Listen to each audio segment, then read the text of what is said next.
G'day friends, welcome to a page in 10 video. It's been a while since I've done one of these, but if you're watching through the... I left my pen cap off. Does this still work? Oh, it still works, thank goodness. Yay for the humidity. It's been a while since I've done one of these, but if you're watching in the playlist, I was going to say, you're probably just following through from the last one, so maybe it doesn't feel like a long time, but it does for me. Anyway, let's get started because we've got 10 minutes on the clock, and today we're going to do some shaped spider webs. There we go, start, 10 minutes. Now, the first thing we have to do, I just want to go straight in with pen, why not? We're going to cross-section off our page, right through the middle, vertically and horizontally. Why do I feel like I actually got the bang on middle for that? I haven't even measured any of this.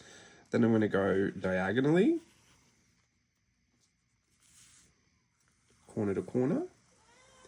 Yes, Bianca's just had surgery, so she's a little bit needy. And then I'm going to try and halve each of these. You can go one by one, or you can go straight through the center and down to the next one. You're just picking the halfway point between the two lines where they hit the edge. The more you do of these, the more kind of spiderweb lines you're going to have. The less, the simpler. I'll do two. I'm going to do one over this side as well. 1, 2. I should put the easy one on the other side and the harder one on this side. What are you going to do? Okay, there you go. This is easy. This is a little bit more difficult. Now we're going to choose a shape. And I'm going to choose a heart shape because I think it's kind of difficult but simple enough. And I'm using a pencil to edge that shape on.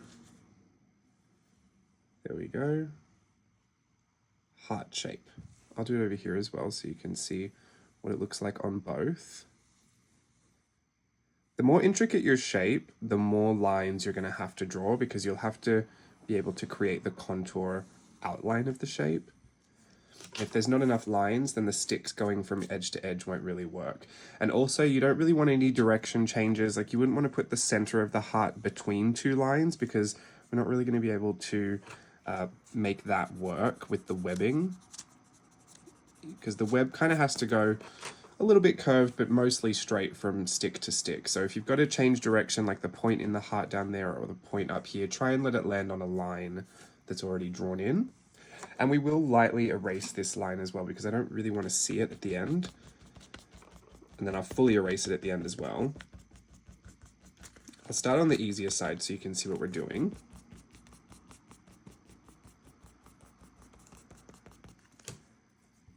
Now, spiderweb lines, you can go straight. You can go straight from here to here. We want to trace along the contour of that shape that we just did.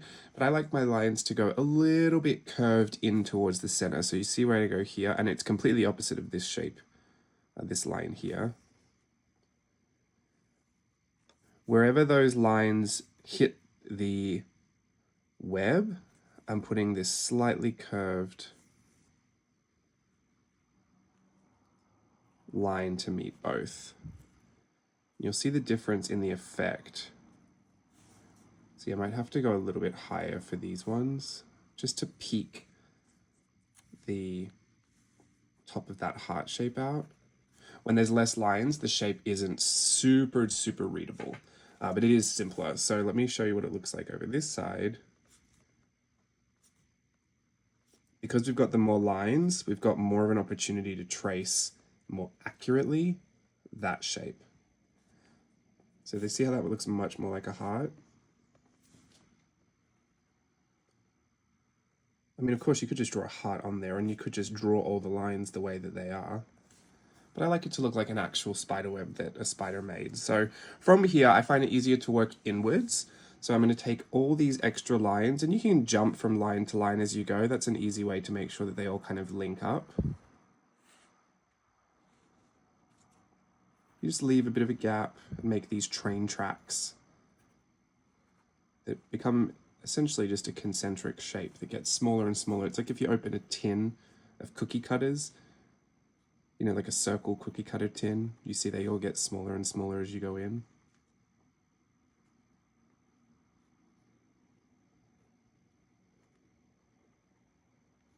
But they don't have to all match up at the edge. That's just a quick, simple way to do it.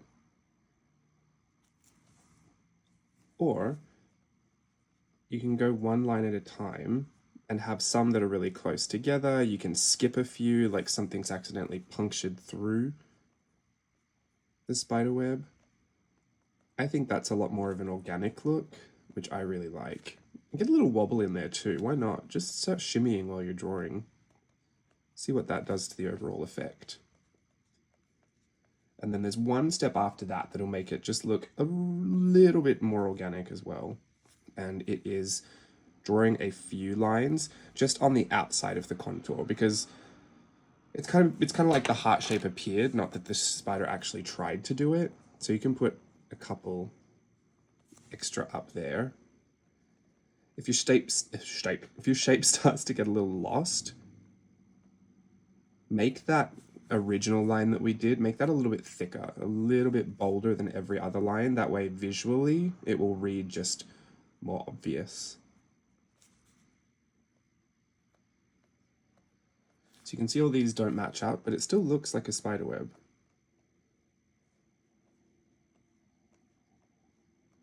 It's up to you, personal preference, but this is one of those very flow-inducing activities. It's just very repetitive, very simple task. You're essentially drawing backwards C shapes, or brackets, I like to call them as well. You know, when you draw parentheses, call them brackets. Everything I draw is broken down into shapes.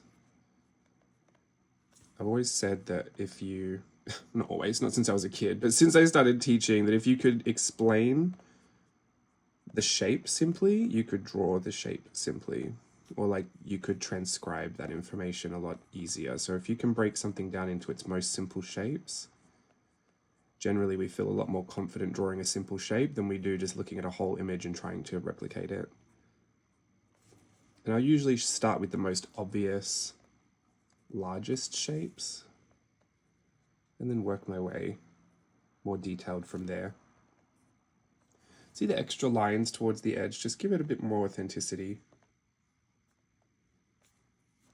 And it's really not going to take away from that shape. So I like more, I know it's a little bit more difficult, but you can see the heart reads a whole lot better in this with all the extra cross sections than this one. We can add a few extra lines over here as well. And then, just to top it all off, add a little spider. I like to go vertically. This Hobonichi Techo A6 has a grid in it, so I can just follow one of those vertical grid lines down. And I'm going to give the body of the spider the same shape that we drew. So this has a little love heart body. 1, 2, 3, 4, 1, 2, 3, 4. And this can be its friend over here. Make it a little longer. 1, 2, 3, 4, 1, 2, 3, 4. That one I didn't give a head and I didn't color it in, just for options. You never know which one you're gonna like better. But that's it. That is our Gorgina shaped spider web. Now, let's erase whatever working lines we can still see back there.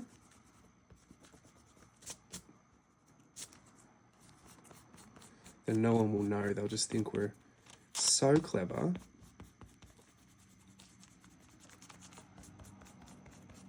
I tried to do a star shape one of these, I think, in my journal. The heart read the best, I think. It's got to be a simple enough shape, otherwise it'll just look kind of hectic and crazy. But I'm assuming if you did tons of these lines, you could do a much more difficult shape.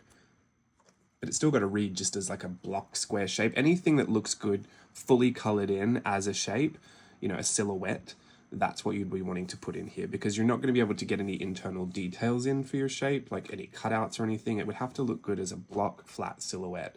I imagine that if you actually did a silhouette of a human face, you could put that on there. And now I really want to try that. Might go and do that in my spare time. Might take a silhouette photo of myself and try and put it underneath or something. Or I'll just draw the sticks on top. Just see what happens. I'll do it in a really light grayscale or something. Anyway, we're 52 seconds out from finishing. I don't really have anything else to add. So if you want to get some watercolor and, I don't know, splash it in the background or something. Or maybe we could use some red. I'm going to do it on this one just in case. Just really punch out that heart shape a little bit. Why is this empty? And this was not even the one that I had the cap off of. Sometimes I don't know, because I'm a mixed media artist. I could have just run it through some paint, and that would have been what ruined it. Most likely. But it is red, and I do love red, so I probably just used it to death. Oh well. It's kind of empty looking. Well, this could be a blood drip as well. Oh, it's coming back to life, see? It was just a mixed media accident. All right, thank you, timer. That's it. That's it for our page in 10. We've got our hands moving. We did something fun and simple for Halloween. I hope to see you again in another page in 10 video. There's a whole playlist of them, so go nuts. And yeah, hopefully you've had a lovely little 10 minutes with me today. See you again soon. Bye.